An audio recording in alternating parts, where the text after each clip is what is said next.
Bonjour à tous et bienvenue dans ce nouveau quart d'heure labo. On est tous les trois présents et on a une question à poser aujourd'hui qui est la suivante. Et si la performance ne naissait pas du muscle, mais d'une boucle? On va venir ouvrir en 6 points cette question, tous les trois. Et on va démarrer dans un premier temps sur la grande oubliée de l'entraînement, la boucle sensorimotrice. Est-ce que tu peux nous faire un petit laïus là-dessus, Seb? Bien sûr. En fait, ce qui est intéressant dans ce grand biais de l'entraînement, on a tendance à, lorsqu'on cherche à entraîner quelqu'un, à chercher pour de la performance sportive ou motrice. Et en fait, on a tendance à oublier ce qu'est même le mouvement en tant que tel. Il faut pas oublier que le mouvement, il est généré comment? Par une commande motrice du cerveau. Pour faire très simple, c'est le cerveau qui va dire à tes muscles, voici comment il faut que tu bouges pour pouvoir réaliser la performance. Sauf que c'est une seule partie de l'équation et c'est une seule partie de la boucle, c'est la sortie motrice. Et avant ça, il y a plein de processus. Il y a le cerveau, il prend des informations, il va les interpréter pour ensuite créer le mouvement. Et en fait, on a tendance à oublier que c'est simplement nos perceptions, nos sens, nos afférences sensorielles qui vont arriver jusqu'à notre cerveau. Et à partir du moment où notre cerveau a toutes ces informations-là, il va pouvoir créer le mouvement. Et en fait, on a tendance donc à oublier, on a tendance à se focaliser uniquement sur l'entraînement des muscles pour créer le mouvement, mais on a tendance à oublier l'entraînement des sens qui vont entraîner le cerveau et donc qui vont permettre de créer le mouvement. Donc en fait, la boucle Ouais. sensorimotrice, c'est quoi? C'est simplement nos sens, nos perceptions qui vont venir alimenter notre cerveau, qui notre cerveau aura toutes les informations nécessaires pour ensuite créer le mouvement. Et en fait, il y a une image que j'aime bien dire, c'est un peu comme le tableau de bord d'une voiture. C'est-à-dire qu'il y a plein de voyants. Par contre, si tu n'avais qu'un seul voyant, uniquement les kilomètres heure, ok, tu aurais une information qui est pertinente. Par contre, tu auras plein d'autres informations. Tu peux rouler à 100 km heure. Par contre, si tu as un problème au niveau moteur, un problème au niveau des pneus, un problème au niveau de l'essence, un problème au niveau de l'huile, en fait, ta carrosserie ou ton moteur ou ta voiture de manière générale n'arrivera pas jusqu'à bon port. En fait, il faut le voir de la même manière. C'est-à-dire qu'il y a plein de sens qui vont renseigner notre tableau de bord pour pouvoir arriver à une performance à X km heure. Voilà. Ouais, Je sais complètement. pas Et en si. gros, cette boucle, elle tourne en permanence. C'est une boucle, on parle de cette boucle qui tourne en permanence. Le fait de bouger amène des informations. Ces informations sont interprétées, il y a prise de décision pour bouger à nouveau. C'est fluide, ça tourne en permanence. Et ce qu'il faut avoir en tête, c'est que si l'entrée sensorielle, elle est floue, le geste, il le sera aussi. L'ensemble de la boucle va l'être aussi. Et ça serait comme viser dans le brouillard, en fait. Tu peux avoir la meilleure flèche du monde, ah, ça va partir à côté, tout simplement. Ce qui nous amène à un deuxième point qui est la boucle perception-action. En gros, c'est cette idée, la boucle perception-action, c'est très connu dans les théories de l'apprentissage, plutôt l'écologie de l'apprentissage, et c'est cette idée qu'on ne bouge pas dans un monde dit réel, mais on bouge dans un monde que notre cerveau construit. Et l'idée, elle est simple, c'est que le cerveau va essayer d'inventer le décor à partir des indices qu'il va capter. Et c'est ça la boucle perception-action. Je perçois pour bouger, je bouge pour percevoir. En gros, c'est des hypothèses permanentes et c'est une sorte de pari du cerveau sur ce qui va arriver. En neurosciences, on appelle ça le predictive coding. En gros, le cerveau, il réagit pas, il anticipe, il compare ce qu'il attend à ce qu'il reçoit comme information. Et ce qu'il va recevoir comme information, on en revient à la boucle sensorimotrice, ça va dépendre de la qualité des capteurs sensoriels. Et quand ça colle pas, il y a une erreur de prédiction. Et l'erreur de prédiction, on l'a ça dans la formation labo RNP, au niveau des filtres d'interprétation, on peut avoir un surplus, un manque ou un mismatch, une non-concordance sensorielle, une erreur de prédiction. Et c'est cette erreur qui, à la fois, va faire en sorte que ta calibration de boucle n'est pas optimale, donc ton efficience motrice, cognitive, émotionnelle n'est pas efficace, n'est pas optimale, mais c'est ça aussi qui pousse l'apprentissage. Et c'est pour ça qu'on va chercher à ce qu'il y ait des erreurs pour apprendre. Donc en gros, le geste, c'est pas une exécution, c'est une correction quelque part. Et là, on en arrive à l'impact du cervelet, par exemple, qui fait la boucle, d'un point de vue de la boucle sensorimotrice, lui, il s'occupe de la stabilisation réflexe rétroactive, à l'inverse de la proactive, qui, elle, est gérée par les fonctions autonomes. Le même endroit que les fonctions autonomes, à savoir le tronc cérébral. Donc, on a deux boucles, en fait, et un seul objectif qui est l'efficacité adaptative. La Ouais. performance, en gros, c'est l'alignement des deux boucles. Je ne sais pas si tu veux rebondir là-dessus, Adrien. Je Alors moi, ça me parle t'ai- bien parce que tu vois, j'ai tout de suite les images qui me viennent en tête du système vestibulaire. Le système vestibulaire, donc il va s'occuper, oui, de l'accélération angulaire de la tête, mais tu en as parlé aussi parce que quand tu dis tu as un mismatch sensoriel, il suffit que ton système vestibulaire coordonne pas bien avec le système visuel, tu peux avoir éventuellement des troubles des transports quand tu es dans un moyen de transport, mais le système vestibulaire, il gère pas non plus que l'équilibre, comme on a tendance à le penser, il gère aussi pas mal de d'autres fonctions dont notamment les fonctions cognitives ou émotionnelles. Et on voit très bien un enfant qui va avoir des problématiques au niveau du système vestibulaire, il va avoir des problématiques de concentration, d'attention, d'écriture, de lecture, etc. en classe. Et il va essayer en permanence de s'ajuster, de bouger pour essayer de de favoriser le flux d'informations qui vont rentrer dans sa boucle perception-action. Donc il va essayer de bouger pour apporter du Mhm. système vestibulaire. Nous, on va lui dire, bah non, arrête de bouger parce que ça fait trop de bruit en classe, etc. Mais il y a des fois des enfants qui vont être performants quand ils vont devoir faire une tâche alors qu'ils seront peut-être debout, en train de marcher, ou alors sur une, vous savez, les sphères d'équilibre un petit peu là pour qu'il y ait justement du mouvement qui se crée. Et ça me permet aussi de refaire le lien aussi avec le sport. C'était Julie Bastière qui avait vu là dans une de ses études qu'elle avait faites qu'il y avait des réflexes archaïques qui étaient actifs chez des footballeurs pros, notamment les U19. Et à partir du moment où ces réflexes archaïques liés au système vestibulaire n'étaient pas correctement intégrés, dès que ces footballeurs commençaient à faire des sauts, et ben là, ils perdaient en qualité de mouvement, en technicité et puis en contrôle moteur, quoi.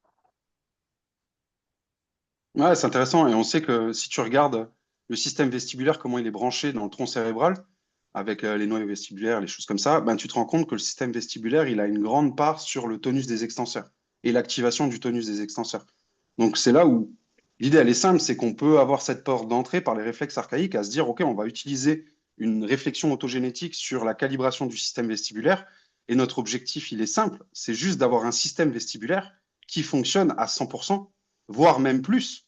C'est-à-dire que notre système vestibulaire est tellement performant qu'il va nous permettre de gérer des accélérations de la tête sur des changements de direction, sur des sauts qui sont au-dessus de la norme de la population traditionnelle, on va dire. Où là, on voit, c'est l'objectif avec les footballeurs, tout simplement. Si tu veux être footballeur de haut niveau, il y a un moment donné où tu dois être capable de gérer tous les réflexes en lien avec le vestibulaire. Je pense au réflexe vestibulo-oculaire, par exemple, qui est ta capacité à garder une cible de visu, en vision focale, tout en ayant une tête et un corps qui bougent très vite. Ton réflexe vestibulo-oculaire, il faut qu'il soit poussé beaucoup plus loin que monsieur, madame, tout le monde si tu veux faire du foot à haut niveau. C'est ce qui va te permettre de déplacer vite sur le terrain, de changer de direction vite sur le terrain sans perdre tes informations.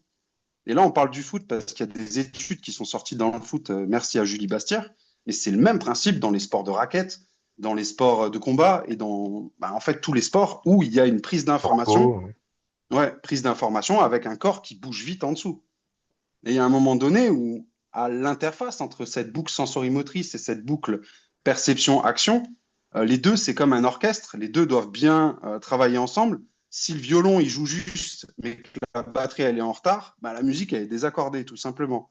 Et notre objectif, il est simple, c'est d'aller chercher quel est le degré de calibration optimal pour ce sportif, ou plutôt quelle est l'entrée sensorielle qui pose souci chez ce sportif et qui a un caillou dans la chaussure par rapport à l'expression de son potentiel sur le terrain, par rapport à sa capacité à faire un changement de direction très incisif en conservant ses prises d'information et le cognitivo-perceptif à un degré très haut. Et ça, au début du match, mais aussi sous l'état de fatigue, etc., etc. Et en gros, c'est ça, cette idée de boucle. Il y a deux grandes boucles et on essaie de calibrer au mieux ces deux grandes boucles. Il y a un point qui me vient en tête par rapport à ce que tu dis, c'est la grande différence entre un enfant et un adulte. Je m'explique. Un enfant, quand il y a quelque chose, il dit pourquoi, pourquoi, pourquoi. Et en fait, l'adulte, on part du principe que c'est comme ça. Alors que l'enfant, il cherche toujours à comprendre pourquoi. Et en fait, si on reprend juste cette question de tout le temps rechercher le pourquoi, le pourquoi, le pourquoi, avec tout ce que tu viens de dire, et si on reprend l'image même au niveau de la boucle sensorimotrice, on a dit que la sortie motrice, le mouvement, n'est que la finalité de toute la boucle, même si c'est une boucle. Et donc, en fait, c'est dépendant des informations sensorielles. Ça veut dire qu'on peut prendre un exemple de footballeur qui a tendance à tout le temps avoir un changement de direction à droite, mais jamais à gauche. Une personne qui va faire un squat et qui aura peut-être un chiffre de bassin. Un enfant qui aura des problèmes de concentration. On a tendance à dire, ah, mais c'est parce que tu es comme ça et potentiellement, peut-être tu as un muscle qui est un petit peu tendu, peut-être que tu as une préférence de tourner à droite, peut-être que parce que tu es TDAH, c'est pour ça que tu as des problèmes de concentration. La question d'avant, c'est pourquoi?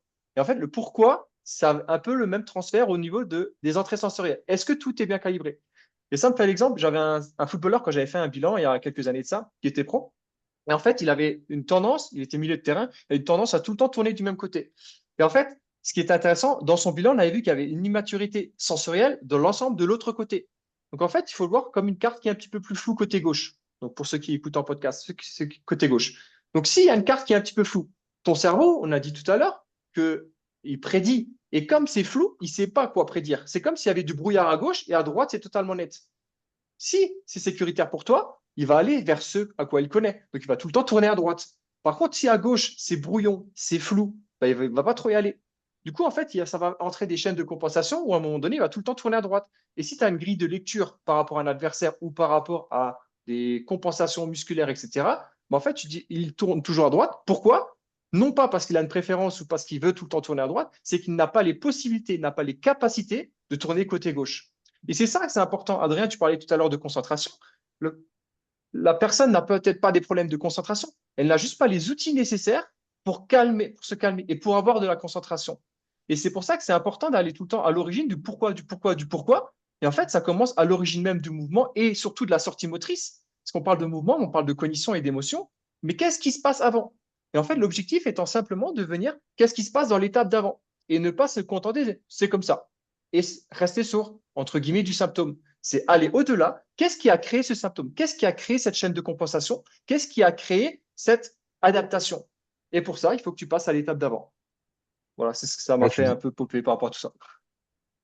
t'as redit le mot là que je voulais dire finalement, mais c'est exactement ça. Zut. C'est en fait souvent quand on observe quelqu'un et on se dit tiens on le teste, il a cette capacité à l'instant T au moment où tu lui fais passer soit une épreuve sportive, soit un test quelconque. En fin de compte, c'est déjà une compensation en soi.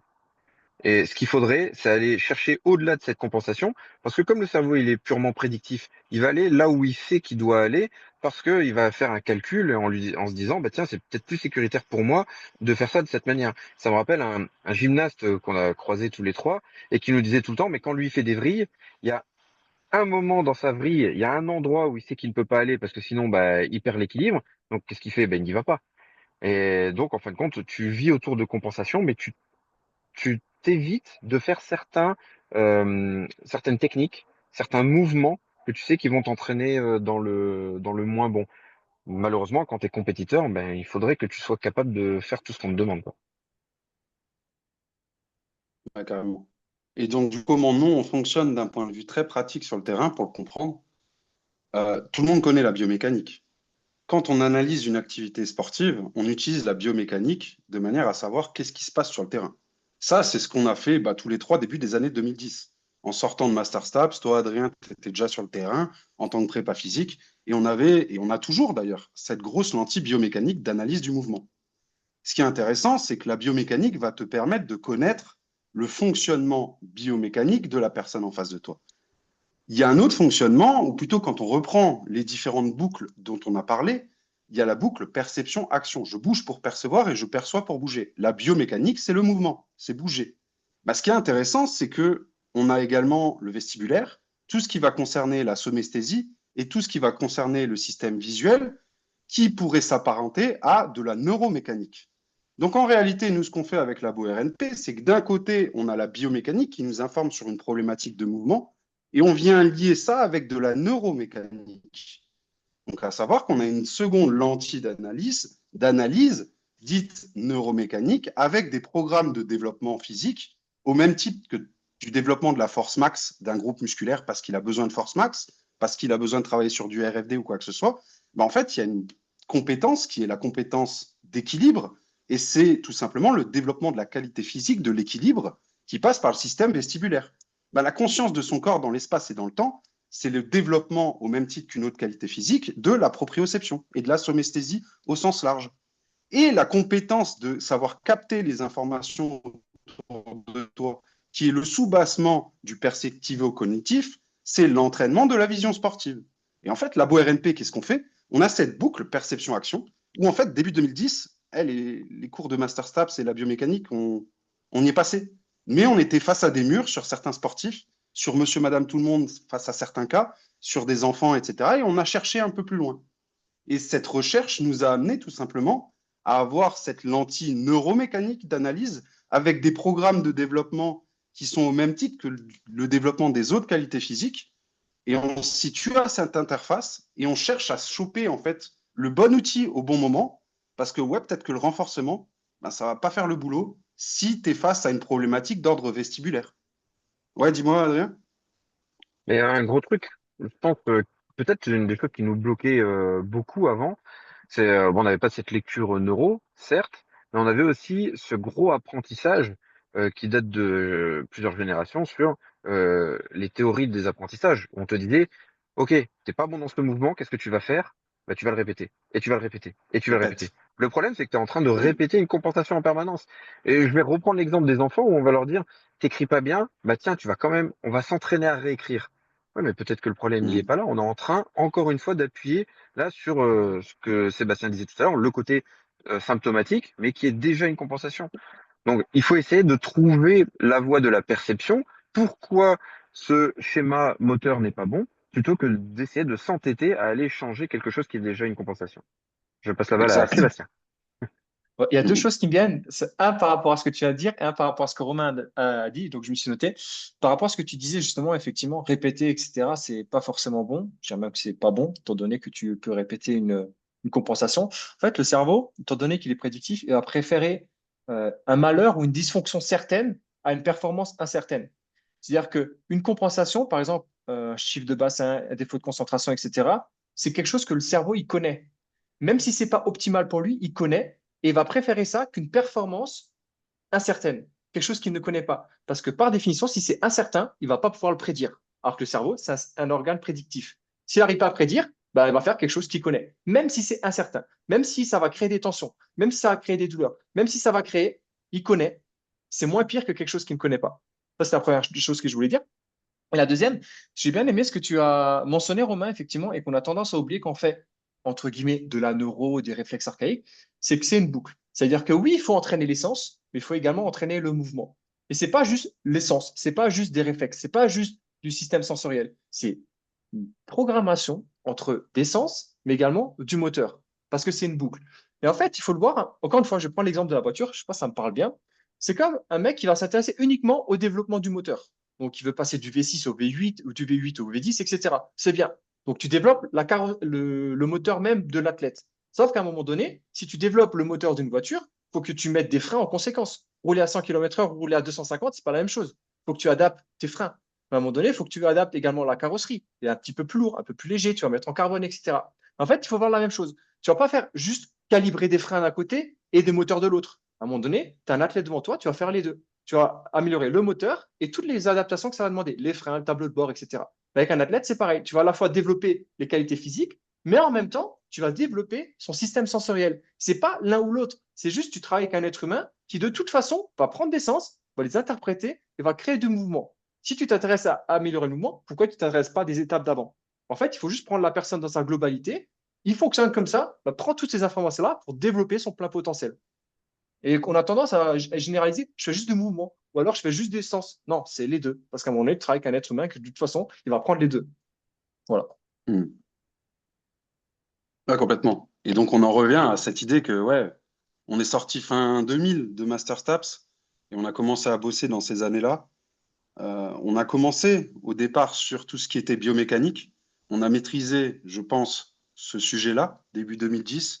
Et surtout, on s'est retrouvé face à des problématiques début 2010 qui ont été résolues de par l'apport de cette lentille neuromécanique qui venait soutenir la biomécanique et qui venait avoir permis une vision un peu globale et surtout d'avoir des résultats concrets sur le terrain qui étaient vraiment intéressants, que ce soit pour des sportifs, pour monsieur, madame, tout le monde ou encore des enfants.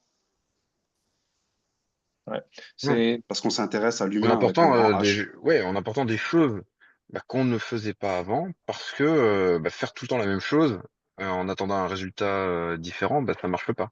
Donc il fallait aller chercher ailleurs, chercher des informations en reprenant le développement du cerveau à la base pour permettre aux gens de mieux bouger, de mieux écrire, de mieux être concentrés, etc. Et Ouais. pour Et conclure, en fait, ce qui nous a. Pardon, vas-y. ouais, bah, tu pourras conclure juste Hein. après. Moi, je me souviens d'un cas donc j'ai travaillé pas mal dans le foot et dans le foot à haut niveau, en structure club pro ou en indiv, beaucoup en indiv. Et avec une lentille biomécanique, tu peux te dire, OK, ce sportif-là, hein, ce footballeur-là, il a une problématique sur les changements de direction à droite. On en parle beaucoup pendant le séminaire, il y a tout un cas d'une demi-heure là-dessus. Il a beaucoup de problématiques sur le changement de direction à droite. Et son coach perso, etc., ils ont travaillé sur tout ce qui était biomécanique, sur le changement de direction à droite. Pourtant, ça ne changeait rien sur le terrain. Et en fait, on s'est rendu compte, suite à un bilan complet, qu'en fait, la problématique de fond ou le caillou dans la chaussure, le caillou, il était d'un point de vue neuromécanique sur le système Mm. vestibulaire à droite, sans rentrer dans les détails. Mais en gros, dès qu'il stimulait son système vestibulaire vers la droite, son corps, il mettait un coup de frein à main. Tu as beau faire du biomécanique sur le changement de direction à droite, oui, à force de réaliser le geste de changement de direction vers la droite, tu stimules le système vestibulaire. Mais l'idée, c'est un peu comme en bodybuilding.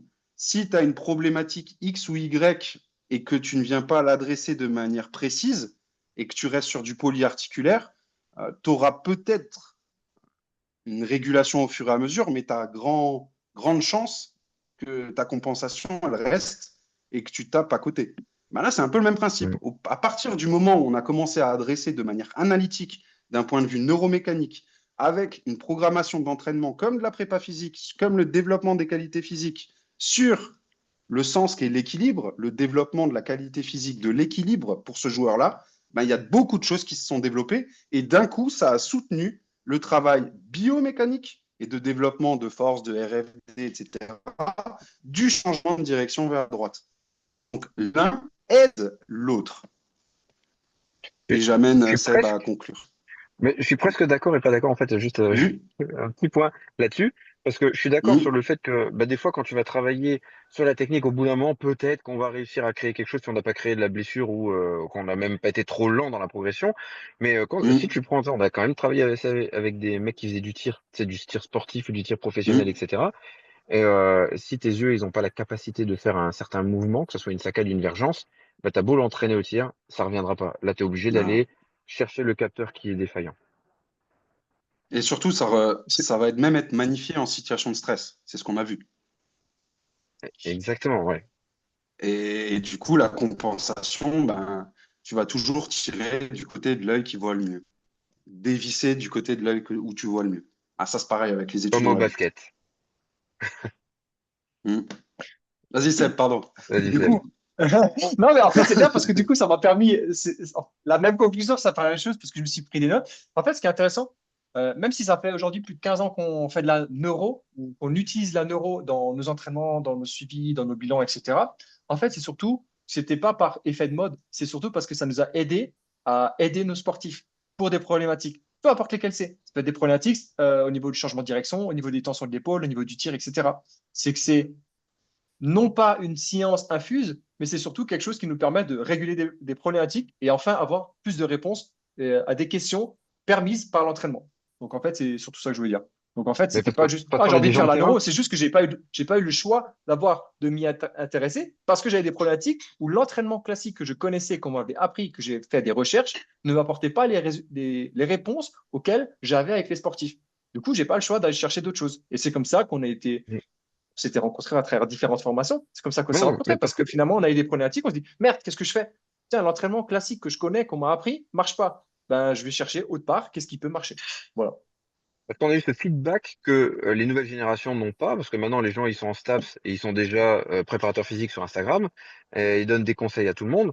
Nous, la différence, c'est qu'on a tellement fait de terrain pour comprendre tout ce qui fonctionnait ou ce qui ne fonctionnait pas, que c'est ça qui nous a permis d'en arriver à cette conclusion-là. Donc, en fin de compte, rien ne remplacera le terrain, et il faut être passé par le terrain pour comprendre. Donc, comme les gens là qui sont tout le temps à la recherche de l'ultime théorie et oh, il faut que je comprenne avant de mettre en pratique, c'est complètement faux. C'est la réalité, c'est mets en pratique et tu vas comprendre après. Voilà. Hmm. Ah, moi, ça me fait Et écho. J'ai fait 5 ans en Fédéral 3, avec 40 bonhommes en face de moi. Ouais. Et c'était tous des papas, des mecs qui bossaient la journée, etc. Et qui venaient se mettre des grandes charges au rugby 3 fois par semaine, plus le match le dimanche. Ben, c'est le royaume de l'adaptation, hein. C'était vraiment formateur. Non, Et la vraiment, vraiment. Fédérale 3, c'est, pour ceux qui connaissent pas, la Fédérale 3, c'est déjà un bon niveau en rugby. Ouais, actuellement, Fédéral 3, c'est plus ce que c'était il y a 10 ans, mais Oui. enfin, Mais il y a c'était 10 il y a ans, 15 ans pour le c'était coup. bien. Ouais. Ouais. Avant, c'était vraiment bien, la Fédérale 3. Mhm. Non, mais c'était Ok. formateur, parce que tu te retrouves face à des mecs qui n'ont pas une hygiène de vie de ouf et qui Hmm. s'entraînent un peu comme des cinglés. Donc, voilà. Ouais, voilà, je pense que ça fait une bonne conclusion. Finalement, on a pas mal Mhm. divagué et débattu. C'était très intéressant. Et donc, voilà, on vous invite ben, à prendre peut-être un step back sur votre pratique et de regarder de manière plus large ce que vous mettez en place. Et quand ça ne fonctionne pas, de vous poser les questions de pourquoi ça ne fonctionne pas, plutôt que d'essayer de forcer dans une direction qui n'est peut-être pas la bonne. Donc, merci beaucoup pour votre écoute et on se retrouve la semaine prochaine pour un prochain quart d'heure neuro. À bientôt. Ciao, ciao.